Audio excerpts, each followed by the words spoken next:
maa ngi leen di nuyu di leen dalal jàmm ci suñu numéro Décortica culture bu bees tey nag ñu seet ci beneen artiste plasticien mu tudd Mouhamed Ndoye di Ndoye Douts moom la ñu fekk ci fii dama koy bàyyi mu nuyoo Douts salaamaaleykum. waaleykum salaam soxna si maa ngi leen di nuyu téléspectateurs yi donc di leen dalal fii nga xam ni mooy Gueule Tapée sama atelier la fii laa nekk fii laay dund aussi ma nekk Sénégal. Donc maa ngi tudd Mouhamadou Ndoye ñu may woowee Ndoye Douts mooy sama turu artiste génn école nationale des beaux-arts bu Dakar en 1999 donc major de ma promotion en 99 soutenir si dëkkuwaay yi ni nit ñuy dëkkee maanaam dans les quartiers populaires mooy quartiers yi gën a bari nit si loolu laa def sama mémoire de fin d'études bi may génn école. dañuy taxaw tuuti ci formation boobu ci école des beaux-arts bëri na ay artistes yu fay génnee ñu bëri dañ leen di gis foofu la ñuy jàngee après ñu doon ay artistes de renom est-ce que mën nañ ñëwaat tuuti ci formation bi ñaata at nga fa jàng.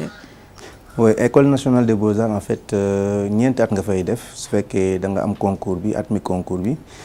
ñeenti at si da ngay def ñaari formation de base boo xamante ni 2 ans lay durer. mais yeneen 2 ans yi des nag da ngay def spécialisation soit nga dem communication ou bien nga dem environnement ou bien nga nekk comme des artistes plasticiens mooy ñun art plastique nag li ko ëmb dafa bari quoi mooy ñiy def peinture comme man tableau yi may def am na ñuy def sculpture donc ñooñu ci côté art plastique bi lañ nekk donc ñeenti at nga fay def soo paree ñeenteelu at bi si ngay def sa mémoire de fin d'études boo xamante ni di nga bind lu mat 2 fukki page ak juróom wax ci li ngay liggéey thème bi ngay liggéey bi nga jël si wàllu peinture lan moo tax nga jël ko ak loo ci gis ak yow la mooy sa gis-gis bu bees ak sa ni nga koy wanee nit ñi loolu mooy formation école nationale des beaux-arts. d'accord mën nañu xam lan moo motiver thème bi nga jëloon ci sa mémoire maanaam jagleel ko quartier yi nga xam nit dëkkuwaay yi tamit. lan moo motiver loolu. en fait li ko motiver mooy déjà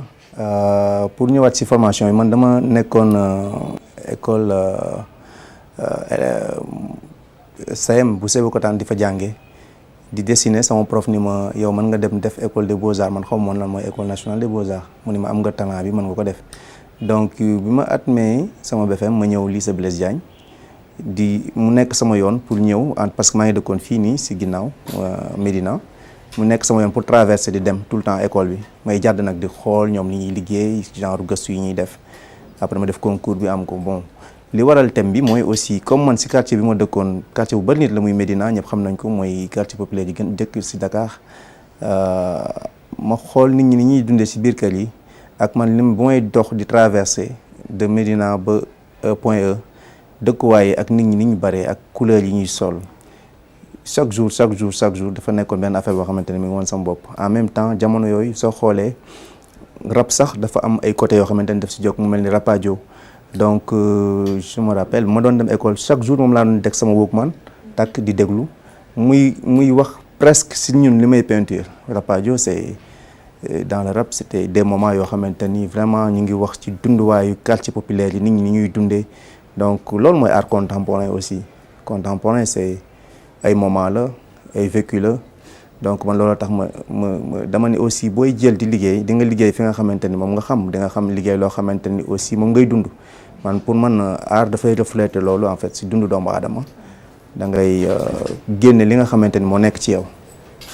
mais ba léegi bàyyiwoo thématique boobu maanaam ci ngay inspiré wu ba léegi ci quartier yi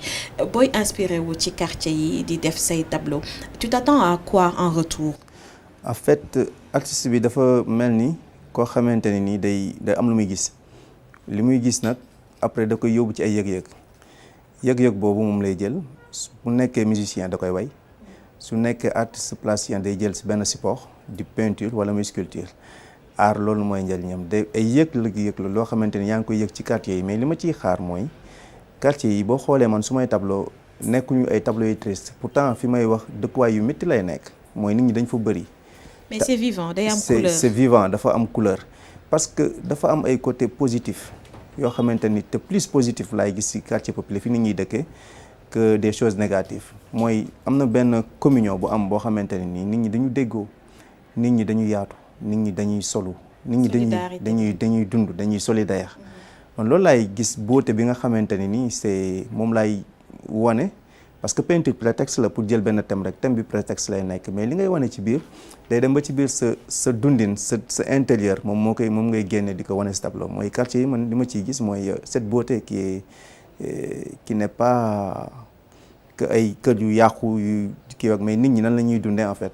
moom laay def ci ay couleurs yoo xamante ni soo ko xoolee sa bët dina neex ci xoolin donc moom laay gën a wane si samay tableau en fait loolu moo gën a motiver pour mu jël thème boobu noonu di ko liggéey ci quartier populaire yi.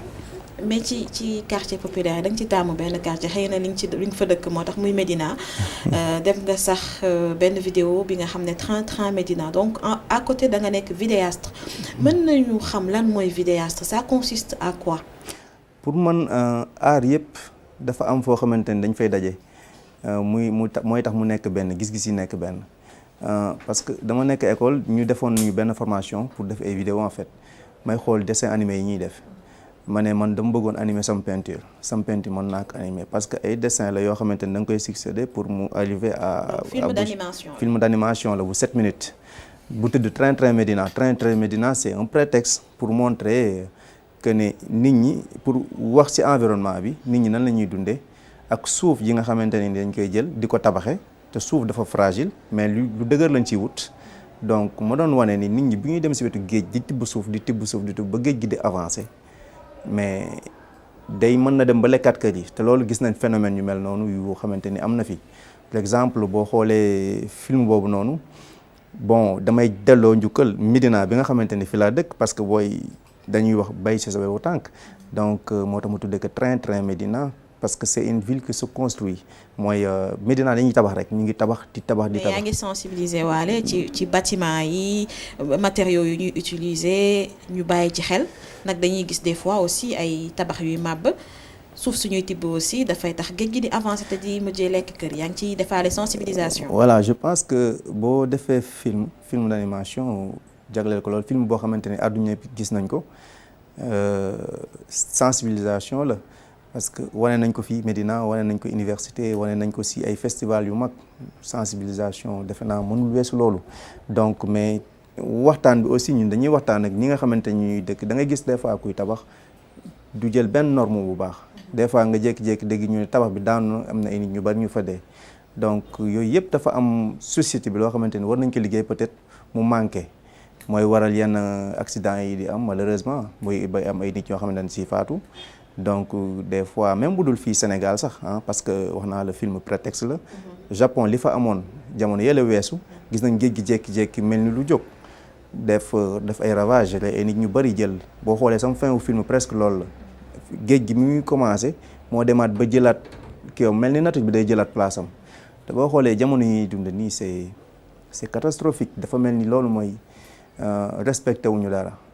donc même boo xoolee ba ci feebar yi am nii muy coronavirus bi nga xamante ni mooy lëmbe àdduna nit ñi war nañ ci def ay gëstu xool dan la naan si ay animaux la jógee affaire mais lan moo tax mu jóge si animaux est-ce que xoolaat nañ loolu bu baax parce que gis nga nit day défendre animal yi tamit animaux yi noonu la ñuy défendre aussi dañuy créer ay affaires yoo xamante ni pour se protéger donc bu ñu leen respecté wul ñoom tamit ñu wut ay affaires yoo xamante ni dañuy protéger dañuy dem ba di indi yu mel nii nga xamante ni ay jéey la taxaw ba ni kenn dootul génn nature bi day jëlaat place am donc yaa ngi def peinture yaa ngi def ay vidéo mais également sculpture mën nañu xam ci sculpture bi ban tolluwaay nga ci am dafa mel ni peinture bi moom moo gën a fës. waaw man li may def nii peinture moo ci gën a fës après benn vidéo laa def bu tudd Train Médina sinon ay installation def naa ko aussi sculpture ay installation plus laa gën a def benn sculpture monumentale te dama liggéey ak ay nit. si benn tableau la jógee ma tuddee que la toile caméléon mooy kakatar donc tableau boo xamante ni la woon dafa conceptuel mooy lu mu ëmb dafa bëri en fait mën nga ci xalaat lu nekk donc dama liggéeyoon si téeméer tableau yoo xamante ni boo leen jëlee tegle leen benn sculpture rek ngay gis day mel ni benn bant bu taxaw en fait. comme puzzle daal benn puzzle léegi couleur rek ngay gis léegi dootoo gis li ci biir léegi su fekkee da nga ko tijji comme teg ko comme tableau bu mel nii da ngay gis 100 tableaux. mais 100 tableaux yi su ma leen di changer tout le temps mën na dem ba 100 000 fois day changer wu comme kakatar dañuy wax ni garab bu mu yéeg day nuroog moom donc œuvre boobu noonu lu tax ma tuddee ko loolu mooy fu mu nekk mën naa ko exposer fu nekk donc ba benn instant bi ma demee Espagne ma def benn expo boo xamante ne nii grâce à ça bi ñu tegee empilement yi ñoom ñu ne dañ si gis benn sculpture buy wax si l'un et la diversité quoi la diversité l'un et le multiple mooy benn boo xamante ni dañu bokkoo en fait loolu day doon wax si doomu aadama aussi que ne ñun ñëpp benn la ñu en fait yaram boo dagg deret bu xonk rek moo siy génne amul leneen lu siy génne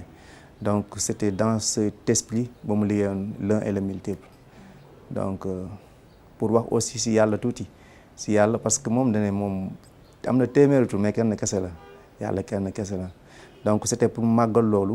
donc ñun tamit suñuy réflexion dafa am fu muy jógee suñu inspiration dafa am fu muy jógee c'est très profond bu may commencer tableau bi xaw ma fan lay yegg ak fan laa koy yeggalee damay commencer rek mais moo tax artistes yi ñu doy waar la ñu en fait. Doudou Ndoye da nga am renommée internationale donc da ngay faral di dem ci ay biennale di def ay ateliers yu bëri sa relation ak l'étranger naka nga ko tissé. man je pense que relation bu baax la parce que tukki dina permettre nga comprendre lu bëri nga gis lu bëri nga mën a échanger ak nit ñu bëri nga daje ak nit ñu bëri grâce à l'art dañuy permettre ñu daje ak ay nit yu doy waar par exemple. Que des relations des fois très positives relation yu baax yoo xamante ni day am ay tijjeeku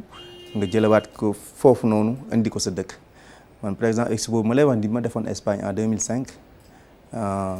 permettre na bu ma tabax benn école sama dëkk ñu benn CM bi yëpp maa ko tabax. ban dëkk la Jandeer CM u Jandeer maa ko tabax ils font meilleurs résultats au Sénégal la ñuy am ci instant bi depuis 2009. am na ay 11 salles de classe am na ay bureau donc am na kër pour principal bi miiré nañ ko yëpp def toilette yu jigéen ñi ak yu góor yi def centre polyvalente foofu aussi def case des tout-petits yëpp man maa ko te lépp art bi moo ko indi parce que expo la bu ma defoon Espagne ñu laaj ma lan nga bëgg ma wax leen sama dëkk dafa am problème école ñu defal ko loolu non seulement defal naa ko Jandeer mais defal naa ko Sénégal. parce que problème mu éducation dafa nekk ci dëkk bi problème mu santé nekk ci dëkk bi te pour man ni ñu ci mën a jàppalante mooy boo amee ay connaissances yoo xamante ni mën nañ la jàppale pour loolu nga ñëw def ko c'est très simple c'est man nag suivre naa yëpp ba alhamdulilah ñu ngi am ay résultats yu baax a baax donc yooyu yëpp ay relation la yoo xamante ni da nga koy jël bitim réew indi ko sa dëkk dem ba dajeek ay nit yoo xamante ni nii yàlla may na leen ñu am xam-xam ngay waxtaan ak ñoom ci affaire yu bari. donc relation yi la ñu am souvent aussi damay animer ay ateliers su ma nekkee France ak yooyu ci ay écoles. sa relation ak France bëgg nañ ci ñëw parce que apparemment dañuy gis artistes yi fii d'habitude da ngeen di c'est vrai yaa ngi koy wax au-delà de relation yooyu daf lay permettre ngay réaliser dara ci sa dëkk. mais est-ce que Doudou Ndoye réellement il est naturalisé léegi artiste franco-sénégalais la wala ba léegi. drapeau Sénégal bi la. non ba léegi drapeau Sénégal laa yor donc mais j'ai un titre de séjour français qui mooy permettre may dem foofu heure ma neex di fa dund parce que dama fa demoon benn résidence boo xamante ni moom moo tax sax ma xawoon fa yàgg ba am papier. donc de 2007 à 2009 dama defoon benn projet boo xamante ni il fallait ma toog 2 ans te France boo fa waree toog lu ëpp 1 an il faut nga am titre de séjour donc si benn abbaye boo xamante ni xaw na sori Paris sax. ma nekk pendant 2 ans di liggéey ci benn tableau boo xamante ne ay gëstu la woon ma tudde ko voyage au bout de la ville mu nekkoon 1000 dessins yoo xamante ni mooy lépp lu ma inspiré sama voyage rek dama ko doon dessiner ci ay papiers yu ndaw 18/15 donc à l'encre de Chine donc ci laa nekkoon pendant 2 ans foofu et puis bi may jeexal 2009 bi yàlla def ma am doom. donc mu nekk sama jabar nekkoon foofu donc jàng ci benn université ñu am doom quoi en fait loolu la ma permettre donc day nekk ay relation yoo xamante ni après da nga ciy bokk da ngay bokk. d'accord donc loolu moo andi histoire naturalisation mais du doute dafa. non non kon leer na. non ñu rassurer nit ñi parce que dañ ci dafa am benn ay wax yoo xam ne dañ ko siy dégg ci wàllu woowu léegi dañuy ñëw ci sa matériaux yi ngay utiliser. parce que si sa tableau yi du rek peinture. dañ ciy gis yeneen matériaux ay tissus. yu demee noonu. xam nga artiste plasticien moom dafa mel ni kuy ñëw rek day gëstu di tester. di trouver di interroger selon interrogation yi ngay def si ngay gis ay matières par exemple fii bu ñuy wax ni ay carton ondulé la collé fii ak ay papiers journaux boo ko xoolee da lay jox ay dëkkuwaay en fait donc mais sur toile donc booy xool ñun dañuy def ay recherche man dama lay wax ni sax des fois bu la nee artiste dafa fort pour artiste des fois ñun dañuy def plus de recherche que nekk ay artistes ñu wax artiste parce que artiste entre guillemets benn artiste rek moo am mu yàlla donc ñun dañuy inspiré wu ci loolu di ci liggéey lu bëri des fois damay jël këriñ di si rëdd def si ay affaire des fois peinture bi laay jël des fois ma mélange sax ay matières pour peinturer ko donc loolu yëpp pour recherche la rek ah. travail de recherche këriñ boobu noonu utiliser nga ko ci sa ay œuvres sorties de résidence bi ngeen defoon yéen ak yeneen artistes à l'étranger mën nañ xam lan moo la motiver pour nga bokk ci résidence boobu sur les pas de Samba Diallo. sur les pas de Samba Diallo nag résidence bi ñoom dañu sélectionné ñoom ñoo sélectionné ñetti artistes sénégalais man ma bokkoon ci sélection bi donc ñu liggéey ci livre Amadou Hampâté Bâ donc sur l'aventure ambiguë donc Cheikh Hamidou Kane excusez-moi waaw excusez-moi donc ñu liggéey ci donc mu nekkoon benn résidence hybride donc man dama doon xalaat lépp loo xamante ni moo gën a naturel pour man pour ma liggéey ci ba mel ni daara yi bu ñuy liggéey àlluwa yi ñuy jël bant la xalima yi ñuy bindee même këriñ la ñuy jël di ko xooyal pour mën ci bind pour mu nekk daa donc man ma jël këriñ jël papier craft daal di ko boxoñ ko ba nga xamante ne day am texture bu xaw a màgget ma dessiné ci loolu laa ci jublu woon quoi en fait donc yooyu yëpp ay travail recherche la pour wane un peu que ne artiste bi dafay sensible si affaire yu bëri matière beeg yëpp da ngay def ay gëstu di ko laaj su la tontoo nga soog si liggéey. d'accord dañu leen di dégg ngeen di dugg résidence. lu bëri yow moom da nga li ngay dugg résidence dafa bëri. boo duggee résidence lan nga fay jëlee. nag jàng bi rek ci école nationale des beaux-arts doyul il faut que de temps en temps ngay nekk ak say morom pour découvrir leneen biir résidence artistique yi comment ça se passe. Je pense que ay lieu de réflexion la yoo xamante ni da lay permettre nga jóge fi nga nekkoon di liggéey habituellement dem beneen espace pour liggéeyee fa léegi nag soit da nga koy liggéey si benn projet daan na projet bi laa bëgg a liggéey mais fii may liggéey nii doyu ma faneen laa bëgg a dem pour liggéeyee ko fa. donc ñoom suñu choisir que ni gis nañ ni yow war nga dem ci beneen espace pour liggéey foofu mën nga dem foofu wala nga demander sax propose des fois artiste bi day fay sax pour dem résidence. par exemple Cité des Arts da ngay fay pour nekk résidence wala ñu sélectionné la ci benn projet nga dem def say gëstu jël en retrait tuuti pour mën a liggéey tranquillement sans autant écrivain yi dañ koy faral di def des fois dañuy jël ay kii de retrait daa dem soit lu mel ni Gorée wala fenn fu calme musiciens yi tamit des fois bu ñu nee maa ngi nekk en répétition doo leen gis dañuy toog mais genre résidence la en fait. résidence loolu la lieu la boo xamante ni comme kuy dugg xalwa en fait. d'accord ñu ngi ba léegi ak Doudou Ndoye mu nekk artiste plasticien dañ la fekk si nag fii fii mooy galerie bi fii mooy atelier bi bëgg nañu gis un petit peu Doudou nu muy liggéeyee am na yoo xam ne tàmbali nga ko nag mën nañ ci jublu. si mën nañ ko commencer moon leen tuuti rek que ne liggéeyu artiste bi dafa xaw a doy waar parce que da ngay commencer benn affaire par exemple li may ko wane nii maa ngi ko commencer yaa ñetti fan si laay nekk di liggéey ndànk-ndànk saa ma amee jot su ma ko sentiree sax laa koy def su ma ko sentirul du ma ko def moo tax art dafa xaw a doy waar nit ñi dañuy wax ni métier la mais du métier. loo xamante ni nii. kon di nga commencer benn toile bàyyi ko dem ci leneen. après nga yegg saa ko sentiree rek. des fois damay toog weer sax lu ma liggéey donc moo lay wan ni c'est ay émotion la. nekkul loo xamante ni da nga ko war a def chaque jour soo ko sentir nga koy def su fekkee ni sentiroo dara nga bàyyi noonu. moo tax di nga xam foo tàmbalee mais doo xam final. voilà loolu laay wax noonu mu ngi noonu quoi. kon ñu jublu ci liggéey bi. d'accord.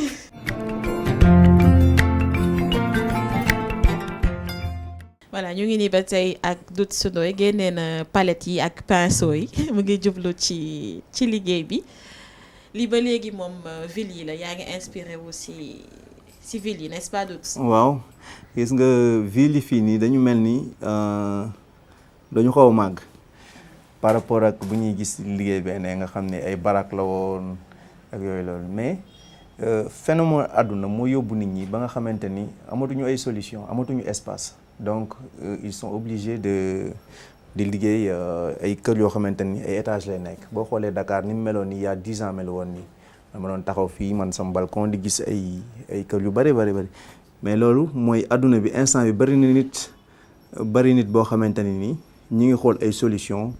pour nit ñi nan la ñuy dëkkee en fait. solution yi mooy immeuble yi ñuy dëkk en hauteur. Voilà donc man si laay nekk di def ni ak ay composition mu mel ni ay villes yoo xamante ne mais c'est tout le temps man ay villes yu coloré laay def man samay ville. C'est vrai que quartier populaire yi dañoo coloré ah. Voilà donc mooy melul ni ñëpp couleur bi la ñu war a def c'est kii mais da nga gis fii des fois kii violet bleu noir ku nekk day peinture nu mu ko neexee këram. fii ba léegi nii amaguñu ni. cité bi nii la war a non amul benn norme donc loolu moo may gën a inspiré nag pour may def immeuble yoo xamante ni nii en couleur la en fait. lii ban dimension la. bii taille bi mën nañu wax ni ay 1 mètre sur 1 mètre la war a def quoi après. D'accord. Donc voilà toile préparée si lay liggéey ak acrylique. toile préparée bi mooy support bi nga xam ne si support bi nii waaw après dama ko jël agrafé ko ci contreplaqué pour mu mën a am mu tàlli nii su ma paree nag laa koy fooraat ci beneen sachet pour mu nekk lu ñu mën a wékk. donc peinture bi acrylique la. acrylique la waaw acrylique. donc c'est à l'eau moom koy mélanger à eau bokkul ak peinture à l'huile bi nga xamante ni nii mën nga koy liggéey du gaaw wow du def ay effets secondaires. parce que peinture yi dafa am yoo xamante ni dafa xaw a danger de tuuti pour di ko noyyi. man nag je préfère utiliser acrylique. nga xam ni gaaw na wow en même temps man liggéeyee ko moom mu gën a neex quoi en fait. mais gaaw wow boobu am na benn inconvénient maanaam boo juumee mënoo ci dellusiwaat. man nag bu ma juumee sax dama koy utiliser waat.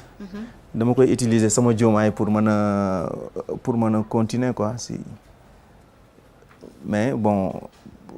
gaaw wawaay bi c'est que cela veut dire que si journée bi day wow quoi en fait. mais si mën nga rattraper wu heure bu la neex mën nga tegaat beneen couleur aussi bu la neex loolu mooy avantage yi quoi. dañuy dégg nañ ñu ne que yow doo liggéey sur commande. pourtant si damay liggéey des fois ay commande mais du commande boo xamante ni da nga may guider ni ma lii laa bëgg nga liggéeyal ma ko non man maay liggéey li ma ne ma proposer la mu ngi nii lii laa def. man nga ma ni ay format yu mel nii laa bëgg ma liggéey ci format boobu noonu mais man maay liggéey lu ma neex. même thématique bi duñ la ko. même thématique bi c'est libre quoi. ah bon ouais par exemple loolu. parce que je veux toujours avoir cette liberté de créer bëgguma kenn ku may conditionner en fait soo ma nee bëgg nga naa tant de tableau de 46 cartes man maay liggéey lu ma neex ma proposer la. mais Doudou qui paie commande lan la ñu wax. mais wala affaire day nekk gratuit. non du nekk gratuit da ngay fay moom par exemple ça c'est une commande qui va bu yoo xamante ni Japon la war a dem. c'était une vingtaine de toiles. yoo xamante ni ay format xam naa yan genre format la ñuy utiliser donc moo pare waa ji day jël commande bi yëpp. donc daf may wax ni mën nga liggéey ci tant de toiles dans ce format mais samay style maay liggéey samay style. yaa may wax couleur bi laa bëgg wala ni tu peux me dire même ne ay couleur chaude laa bëgg je vais man liggéey ci couleur chaude ay tableau yoo xamante parce que dama ciy liggéey souvent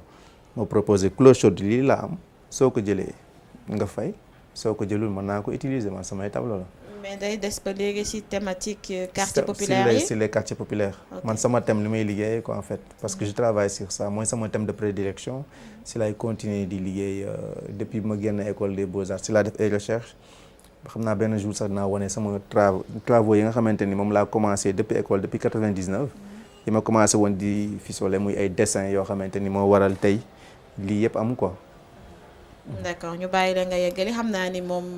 toile bi du pare tey ci émission bi. non toile bi moom mënagul a pare tey mais. émission bi ba du génne beneen inspiration bu fay. ah nar a def ci toile bi. mën na nekk nag parce que xam nga émission dafa am solo di wax ak keneen koo xamante ne ni aussi bokkoo leen li ngeen faral di ci li ngeen di yëngu ay échange rek la mën di def quoi et puis ñi koy seetaan day tax aussi ñu xam ne liggéeyu. artiste bi yombul en fait parce que processus la même toile bii nii pour nga liggéey si moom mën nañ ko garantir ni toile bi day def 100 ans mën na def 100 ans du yàqu mais man du maa ko préparé quoi usine moo ko préparé mais ñoom ñoo dañ koy garanti donc cela veut dire que c'est ay œuvres la yoo xamante ni dinañ rester pour ñun bu ñu fi nekk tous les suñuy doom wala suñuy set mën nañ si xool di si jàng xëy na jamono yooyu ñoo ñuy dund leen telle personne defoon na lii telle personne na lii loolu moo waral histoire de l'art. da ngeen war a delluwaat en résidence foofu ca France à part résidence bi ngeen war a dellu après lan mooy say projet artistique wala aussi pour la communauté parce que gis neen ni Diender defar nga foofu CEM bi nag am na yeneen projet yi nga xamante ne da nga ko jagleel sa communauté wala yow si sa wàllu bopp. Résidence bi ñu war a dellu nii muy sur les pas de Samba Diallo normalement mois d'avril bii la mais pour l'instant xam nga ni adduna bi dara doxul. kenn tukkiwul kenn demul fenn donc du coup pour l'instant dañ koy stand by demaguñu résidence mais dans des projets futurs nag à Diender man fa laay tabax nii sama kër boo xamante ne day amaale beneen résidence d'artiste en fait si biir kër gi damay bëgg di inviter samay moroom artistes yi nga xamante ni peut-être amuñu occasion di dem ay résidence yu ñëw foofu noonu liggéey pendant weer wala ñaari weer man mënuma jël lu ëpp ñaari nit donc parce que li may am dama koy bëgg a delluwaat ci art bi aussi xëy ay nañu xam na ñoo xamante ni peut-être amuñu chance ñu wane seen liggéey wala ñëw liggéey foofu pendant mais si sélection lay nekk quoi en fait du nekk tamit que ay artistes sénégalais ay artistes étrangers la si bokk voilà quoi. donc daal yëpp da nga koy bëgg a delloo foofu sa dëkk muy Diender. voilà mën nañ xam yan relation nga am ak yenn artistes yi xam nañu yaak Aliou Diagne moom vous avez de bons rapports Manel Ndoye également. mais je pense que man awma benn xaar ma yàlla ak artiste Sénégal en fait ak si monde bi parce que ñoom pour man art dafa nekk partage. te kuy def partage normalement di génn li gën a nekk sa xol di ko wane ci benn support war nga mën a déggoo ak ñëpp man c'est pourquoi man samay relation ak artistes yi relation bu baax la mën nañ ci wax ci mag ñi ba ñi ma gën a féete ndaw donc ma gisee lu baax loo xamante ni jëm na ci artiste dama koy wax que ça soit ma gisee ni diw xalaat naa ko ci rek dama ko koy wax donc man noonu lay dundee quoi en fait donc que ça soit des anciens que petits ñoom ñëpp. balaa ngay tàggatoo dam lay bàyyi nga joxe say mbébét wala say suggestion concernant milieu artistique bi wala art bi fii ci Sénégal bu fekkee am nga si loo xamante ne danga koy suggérer wala nga koy recommander lan lay nekk. man li may recommander mooy nit ñi nañu dund boo xamante ni dinañ mën a jariñante en fait jariñante bi mooy art ñu ngi koy def mais lii fi mu jëm man xawma ko ëllëg fi muy dem xawma ko fi muy nekk ëllëg xawma ko ñi muy jariñ ëllëg aussi du man rek ak sama njaboot mais pour ñeneen la donc moo tax artistes yi war nañu gën a am benn ouverture d'esprit xalaat des projets de société mooy xool dundin bi fii nan lañ koy améliorer école yi nan lañ koy améliorer am nañ relation yi man xam naa si dara am nañ relation yi bu baax a baax parce que œuvre d'art li muy permettre mooy saa bu voyager rek da ngay am yeneen connaissance yu bees saa boo defee exposition da ngay am yeneen nit ñooy xamaat en fait te nit ñooñu en fait ñiy dund art ay nit yu am solo la ñuy doon ci société mën nañu xeetali ay nit mën nañu dimbali ay nit ci affaire yu bëree bëri nañu profité ci loolu pour mën a dimbali doomu aadama yi loolu laay tàggatoo. Mouhamed Ndoye di dut ñu ngi lay remercier di la jaajëfal ci dalal bi ñu dalal. man maa ngi leen di remercier di leen wax dal leen ak jàmm saa boo leen bëggaatee ñu def émission maa ngi fi donc jariñu dara société bi lu lii quoi wane suñu liggéey wax fi ñu toll ak li ñuy jariñ nit ñi en fait merci. merci beaucoup maa ngi leen di remercier yéen ñi nga xam ne yéen a safoo Décortica Culture mardi bu jot fii ci ITV di leen jox dig daje fii ak fukki fan ak juróom.